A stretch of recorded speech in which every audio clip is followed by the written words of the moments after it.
Penyebab utama dari obesitas ya. Aku rasa itu karena kita tidak mampu untuk pertama memproses emosi sih aku rasa ya. Jadi ujung-ujungnya itu kita jadi pengen melakukan sesuatu yang menenangkan diri kita aja langsung. Ketidakmampuan saat itu memproses emosi, karena sebenarnya banyak kan kita bisa dengar, makanya ada kesehatan mental dan itu kan ya sekarang contoh aja deh, gangguan perilaku makan aja banyak sekali ya. Ini jadi obesitas adalah byproduct.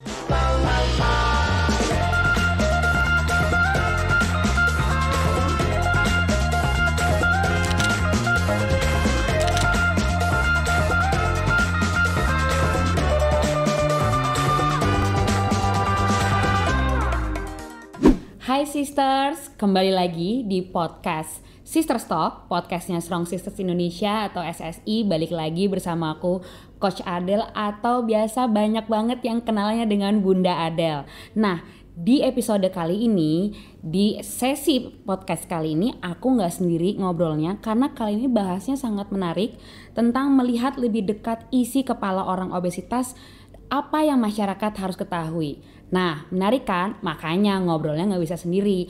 Aku didatengin atau ditemenin sama anak-anak aku dari program Sahabat Nita.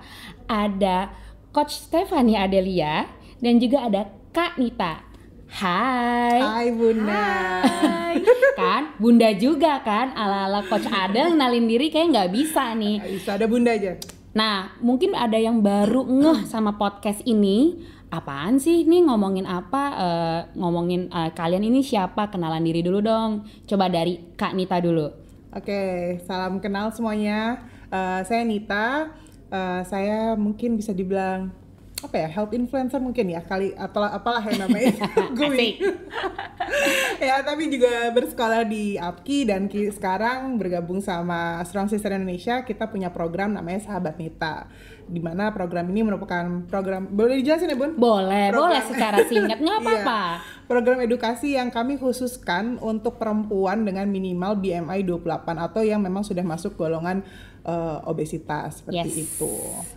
Nah, mau tahu kapannya, selipan dikit, tunggu tanggal mainnya, ya kan? Silakan Del. Oke, halo semua, aku namanya Adel, jadi boleh manggil Coach Steph Adel, Coach Adel, atau Adel aja, banyak banget ya sebutannya. So, mungkin background sedikit, aku adalah ibu rumah tangga, juga certified fitness trainer, and also fitness educator.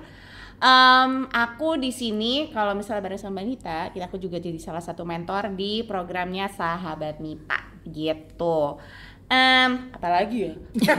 Apalagi kita kenal lebih dekat aja. Nanti kita sambil ngobrol aja deh pokoknya. Iya, ngobrol aja deh.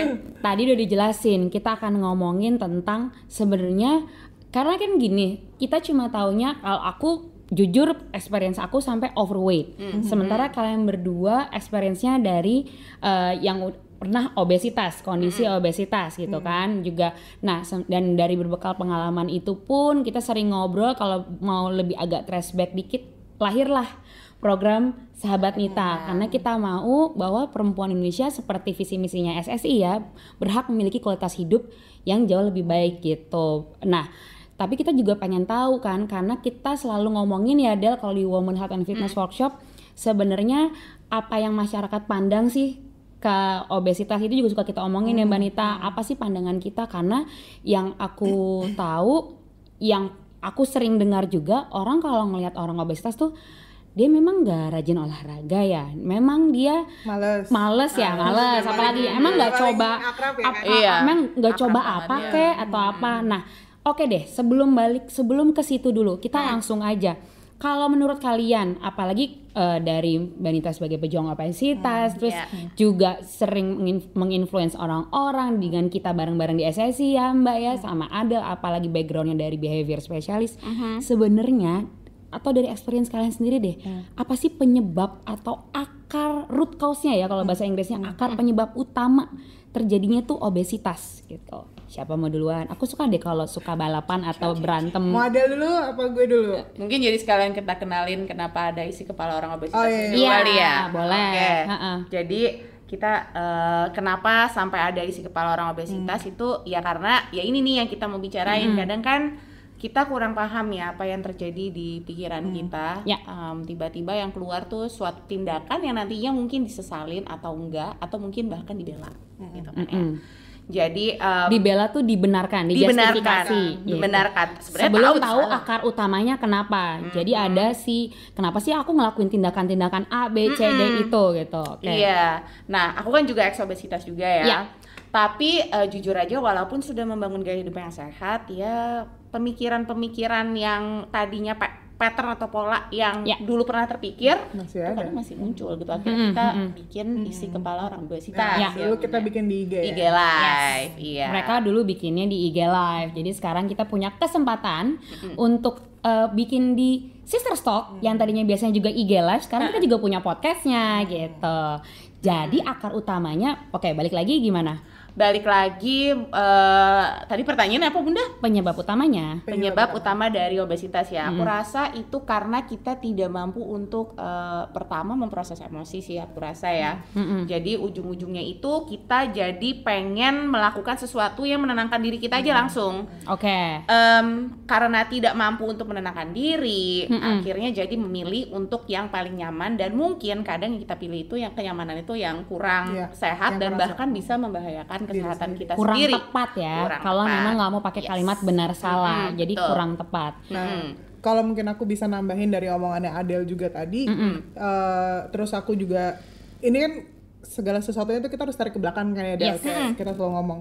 Kenapa sih itu bisa terjadi ya? Mungkin kalau di case aku sendiri, ternyata itu terjadi karena habit juga, habit keluarga. Jadi bukan Habit keluarga. karena keluarga yang salah, tapi memang Ya. kebiasaan yang turun-temurun udah dilakuin sama keluarga aku di belakang gitu loh. Jadi Iya. kita tuh apapun nggak nyaman atau nyaman, selebrasinya itu makanan. Oh itu habitnya. Kalau aku ya, Contohnya iya. gimana? Aku sedih Example dikasihnya, ya, Mbak, contohnya. Aku sedih misalnya lagi kenapa di sekolah gitu. Biasanya bokap gue tuh selalu kasih either ice cream atau apa. Oke, ya, rewardnya. Tapi kita seneng ada perayaan ulang tahun, makan tuh kayak harus penuh gitu kayak. Festif ya, selebrasi. Jadi apapun perasaan itu kayak dilambangkan dengan makanan. Gitu. Jadi dan kebiasaannya juga nih yang dulu. Ayo dong dihabisin semuanya. Oh iya Kayak iya gitu, iya. jadi- Jangan ada sisa habisin. Aku kenal banget tuh culture itu karena kayak keluarga aku juga ada gitu. Nggak, itu maksudnya bukan menyalahkan, tapi setelah Yes. aku tarik ke belakang, oh ya, dan itu kan kita resapi dan kita lakukan berpuluh-puluh tahun. Iya. Diulang-ulang, Ya udah. iya. Jadi otomatis ketika aku sendiri stres di kantor, nyarinya ya makan. Aku senang, aku traktir orang-orang makan. Tetap aja gue ikutan. Padahal sebenarnya kalau aku tanya sama Mbak Nita, saat itu kenyang nggak sih sebenarnya? Gue tuh sampai nggak punya rasa kenyang sih sebenarnya. Nggak tahu ya apa sih arti rasa kenyang Iya, itu. apa Iya segitunya. Iya. Itu. Nah kalau tadi itu kan dari Mbak Nita, aku tuh menarik banget omongan kamu dia memproses emosi.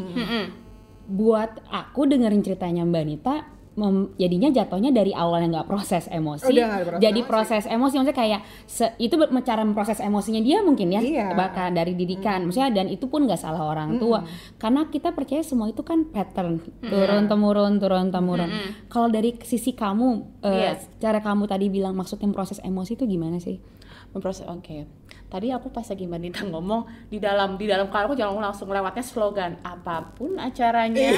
Iya. Pasti kita makan. Tapi itu kita nggak nggak iklan, sih kita nggak memang iklan. keluarga tuh mostly kalau menurut aku di Iya. Asia gitu deh kayaknya, ya kan.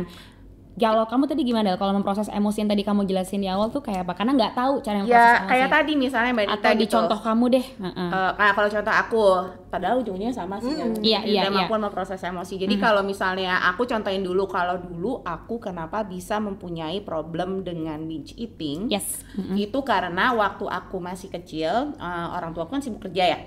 Jadi bahkan sampai malam pun kadang-kadang aku nggak ada temen di rumah, dan Oke. juga memang adat Jawa ya Bu. Jadi anak perempuannya paling kecil lagi.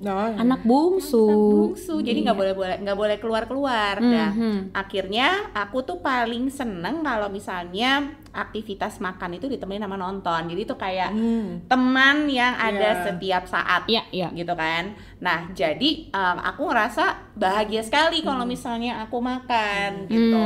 Nah, Jadi itu kan bisa dilihat aku sebenarnya tidak mampu untuk menangani rasa kesepian atau rasa sedih.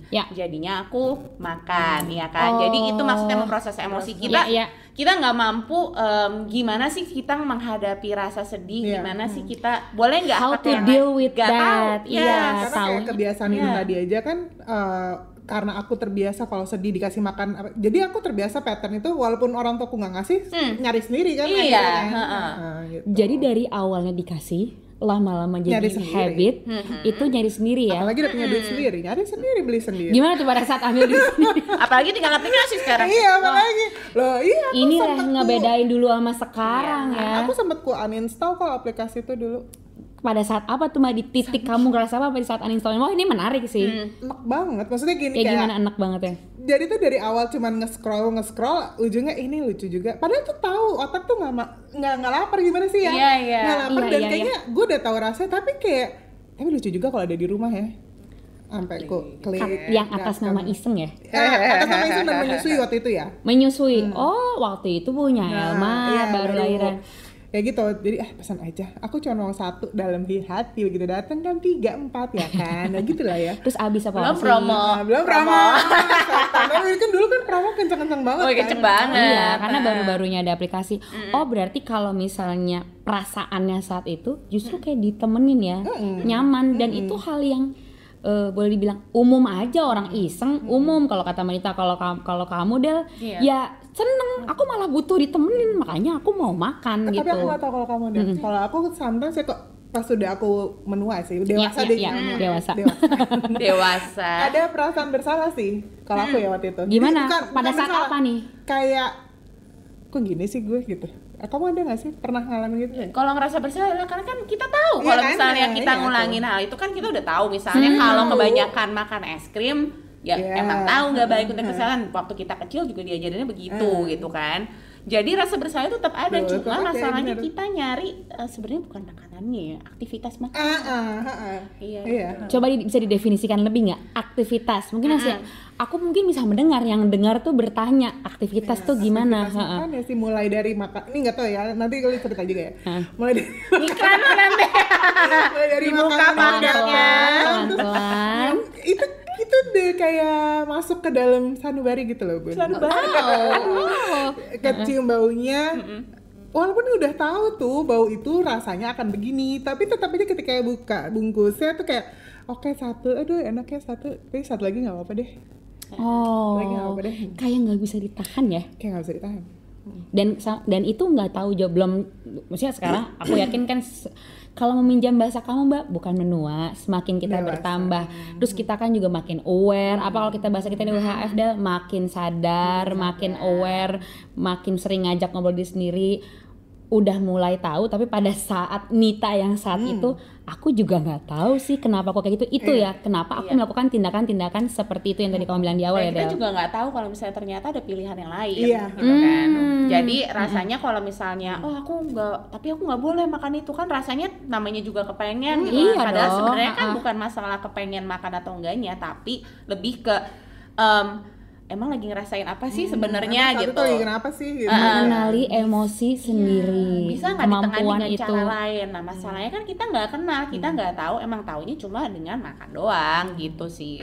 Berarti ini kalau bisa aku simpulin ya sedikit, belum selesai sih pertanyaan, cuma ini menarik banget bahwa ini adalah salah satu bukan alternatif, salah satu variasi byproduct dari ketidakmampuan saat itu memproses emosi. Karena sebenarnya banyak kan kita bisa dengar, makanya ada kesehatan mental, dan itu kan ya sekarang contoh aja deh, gangguan perilaku makan aja banyak sekali ya ini. Jadi obesitas adalah byproduct, adalah sebuah output yang dimana kalau ada pohon gedenya ketidakmampuan memproses emosi, itu kayaknya akarnya banyak, salah satunya adalah obesitas. Nah ini yang masyarakat Strong Sisters atau mungkin Strong Brother ada yang denger, mungkin juga ada para pelatih kebugaran yang mungkin bingung punya klien yang obes, ya ini yang memang kalian harus perlu tahu, bukan soal malas, bukan soal mereka nggak coba. Kita kalau berapa batch kita sahabat Nita? Kalau ini airing 6 ya. Kalau ini airing 6, nggak tahu pada saat ini mungkin naik udah batch 7 atau ya mungkin udah batch 7, batch 8 kelamaan banget, mungkin udah episode yang lain kali ya.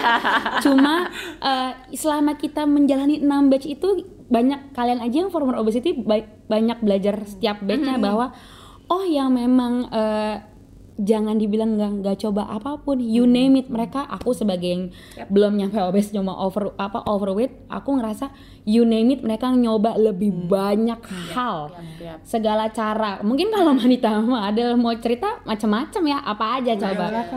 Udahlah, sampai orang pinter juga udah apalah. Orang pinter. Ini emang paling sesuatu sih, orang pinter. Boleh deh kalau lebih sesuatu dijelasin ya Del ya. Pasti di IG live biar jelasin. Mungkin ada yang baru capek nge-scroll Instagram kalian berdua kalau nyari recording IG live sekarang tapi aja. Tapi ini bukan pembenaran tentang obesitas lah sekali lagi. Iya, ini biar kalian ini, tahu. Iya, biar tahu. Karena banyak juga orang yang kayak misalnya ya, ini aku berdasarkan pengalaman aja. PT itu kayak misalnya dia tuh udah turun loh, nih misal cerita gitu ya. Ini PT atau klien kliennya coach lain lah gitu ya. Dia punya klien obesitas juga gitu pengalamannya. Terus ini cerita gitu. Tapi dia tuh udah sempet turun loh, nih begini tuh sekarang tuh gain back gini. Emang nggak semudah itu memang gitu. Jadi maksudnya aku pun ngalamin naik turun itu walaupun sampai sekarang juga gitu loh. Jadi emang ya sebenarnya temenin aja, dia tuh cuma butuh space buat kayak lo dipercaya gitu. Itu yang paling susah loh kita terima, lo tuh dipercaya gitu. Kalau menurut Adel gimana? Itu bagus banget, butuh space, maksudnya well life happens. Nah itu kita bisa bahas di episode selanjutnya, ditahan. Tapi kalau menurut kamu gimana? Mau naik turun, apalagi nggak usah jadi coach, dia kan kamu juga ngelatih sama kayak aku ya gitu. How do you feel about that? Kalau yes, trust is very important. Karena kan sebenarnya kita sebagai orang obesitas biasanya nyarinya tuh kan solusi ya. Gimana caranya aku bisa turun berat badan. Tapi nggak pernah ada yang, bukan nggak pernah, tapi jarang banget yang address masalahnya itu bukan turunin berat badannya, tapi masalahnya itu adalah gimana cara menghadapi jalan pikirannya, gimana cara merubah mindsetnya. Karena ujung-ujungnya kalau memang mindsetnya itu tidak bisa dirubah, tidak bisa diganti sudut pandang ya, ujung-ujungnya akan gain back. Karena kan mikirnya secara solusi ketemu, terus udah gitu move on sama hidupnya, padahal bukan, nggak kayak gitu. Dan kan? Even though dia pun gain back, as a coach itu juga jangan coachnya juga baper gitu, maksudku. Iya kan, sebenarnya kenapa ya kok naik gitu maksudnya juga gitu. Karena memang dia mengalami banyak fase, banyak layer yang harus dia jalanin, dan ya udah support aja ketika dia gain back, ya udah yakinkan bahwa apa yang lo udah jalanin itu udah benar kok. Ya ada naik ada turun tuh, ya udah biasa. Yuk bareng aja yuk, gitu nggak sih gitu. Kayak sama klien-klien kita juga, yang apa ayo diingetin ya, diingetin tetap again tomorrow. Bukan gitu kesalahan coach juga, bukan kesalahan si klien juga, ya memang begitu adanya gitu. Berarti dengan kata lain, bagi kalian juga yang ngejalanin dulu sampai sekarang, support system tuh penting ya. Ya penting. Penting di lingkungan, walaupun tetap tanggung jawab atau kontrol di diri kita sendiri. Keputusan apapun kan tetap diri kita ya, tapi punya temen atau punya lingkungan yang sangat suportif itu ya sangat ngebantu. Yang suportif dan bisa saling tukar pikiran, sudut pandang baru lah ya. Suportif tapi dia masih pakai pemikiran kita yang lama, ya kita susah kita juga. Ya otomatis susah gitu. Jadi kalau kayak aku mungkin bisa, oke, gue yang bikin lingkungan baru gitu. Tapi kan nggak semua orang bisa kayak gitu. Nggak semua orang, kayak kalau di behavior nggak semua orang punya privilege-nya untuk itu ya Del ya. Bener nggak sih? Tapi kalau menurut kamu gimana Del? Penting juga bagi seseorang, kadang juga ini yang terjadi waktu kan kalau di posisi aku ya. Aku ngerasa ya aku cuma aku doang yang bisa deal sama problem ini gitu. Ya memang benar sih cuma kita doang. Tapi permasalahannya kalau kita tidak bisa menerima sudut pandang yang lain, ya kita juga kita nggak tahu, karena kita taunya cuma sampai situ aja. Gitu kan. Jadi hati-hati juga nih kalau misalnya memang kita yang harus menjalaninya, tapi kita juga harus mampu membuka pikiran kita agar kita bisa ngambil keputusan yang lebih baik gitu. Karena kan apa-apa kayak aku bisa sendiri, ternyata enggak gitu kan sudut pandangnya masih sama. Ya makanya mau apa juga sebenarnya kalau mau mulai lagi edukasi juga sih, makanya bolak-balik ngomongin itu sih Bun. Yang Ya. aku rasain adalah aku yang dulu sama sekarang bedanya edukasi, itu udah satu dan nggak bisa aku kemana-manain, asli. Bahwa ada pengetahuan yang Iya, dapat, yang aku nggak tahu kalau dulu. nggak mah nggak coba macam-macam Iya, ya Mbak, iya, sampai ke orang pintar. Orang pintar. Karena ya itu, nah tapi ya sekali lagi aku juga mau ngingetin, kita juga bertiga mau ngingetin bahwa ini bukan soal pembenaran untuk menjadi obesitas. In certain way, sehat adalah sehat, tapi biar kita semua tahu, sama-sama tahu bahwa ini loh kita mau nge-break stigma apa yang masyarakat ketahui tentang obesitas. Jadi soal tadi ternyata root cause-nya ini adalah salah satu byproduct dari variasi ketidakmampuan sekali lagi memproses emosi. Salah satunya adalah obesitas. Karena ada aja yang lain, ada yang jadi mungkin kalian jadinya nggak tahu rasa kenyang, ada yang jadi nggak tahu rasa lapar, bisa nggak mau beraktivitas, kan kita lihat banyak ya macam-macam. Dan di Strong Sisters pun makin kesini kita makin belajar, nggak cuma di Sahabat Nita, waktu kita kemarin gabungin semua di acara, tipenya macam-macam gitu, bahwa selalu memilih untuk always be kind rather than being right gitu. Nah terakhir nih, kalau sekalian closing deh, nah kalau satu-satu ya, jangan berebut. Statement aja dari kalian. Apa sih yang masyarakat perlu ketahui? Jadi untuk wrap up semua, apa yang perlu masyarakat perlu Luas ketahui ya. tentang orang obesitas? Ya. Iya, pasti kan bohong kalau apalagi Mbak Nita, atau nggak kayak kalau mungkin Mbak Nita yang DM, kalau ada mungkin tatap-tatapan langsung kayak segi. Kita kan selalu dikomentarin, selalu paling utama, paling sering adalah warga kita itu bentuk badan gitu. Nah berarti kan itu sama aja, apa sih yang bahwa kita biar punya tumbuh empati itu kan harus ada yang informasi yang kita harus tahu dulu gitu. Silakan, mau berebut atau mau Bunda tunjuk? Emosi ditahan. Kayak pelatihan, mau tunjuk tangan sendiri apa Bunda mau tunjuk? Kayak pelatihan ya. Dari jarum jam. Dari jarum jam. Orang nggak ada yang tahu ya. Oh mikir dulu lagi. Orang nggak ada yang tahu jarum jamnya di yang mana. mana patokannya? Jadi pesan apa yang ingin diketahui dari masyarakat? Mendingan kamu dulu, nanti aku jadi dari sudut pandangnya dari segi Behavior. perilaku dan ya kan Jadi, kita Ayo anak-anak Bunda kincringan Jadi gini, lonceng nih. Kalau aku sih pokoknya setiap orang obesitas itu pasti punya latar belakang yang nggak mudah. Ya mungkin bukan cuma orang obesitas, tapi kali ini kita bahas itu ya. Iya. Yang latar belakang nggak mudah. Jadi kalian perlu tahu dulu sebenarnya mereka udah ngapain aja sebelum berkomentar. Ini terjadi sama diriku bahkan saat ini juga ya. Tapi kan orang nggak tahu kalau misalnya si Nita itu pernah turun 60 kilo. Tapi wujud 60 kilo itu sekarang yang ini tuh masih tetap gede kan. Iya. Which is orang kalau ketemu aku misalnya klien kantor apa tetap, Mbak kamu nggak coba nurunin berat badan. Nah, maksud aku yang omongan-omongan itu apa yang dia mungkin atau masyarakat lebih tahu Iya kan? itu makanya kenalin dulu siapa sih lawan bicaranya. Yes. Apa sih yang udah dia lakuin. Lo kalau digituin gue juga nggak bisa komentar. Saya udah angkat beban Bu, kan nggak mungkin ya aku ngomong gitu ya kan. Capek. Iya kan, jadi gue cuma Haruskah aku menjawab sepanjang itu kan, gitu? Enggak ya. Jadi memang dia berhati-hati aja ketika berkomentar sama orang, karena banyak yang udah dia lakuin, dia udah usaha. Tapi maksudnya ya memang belum.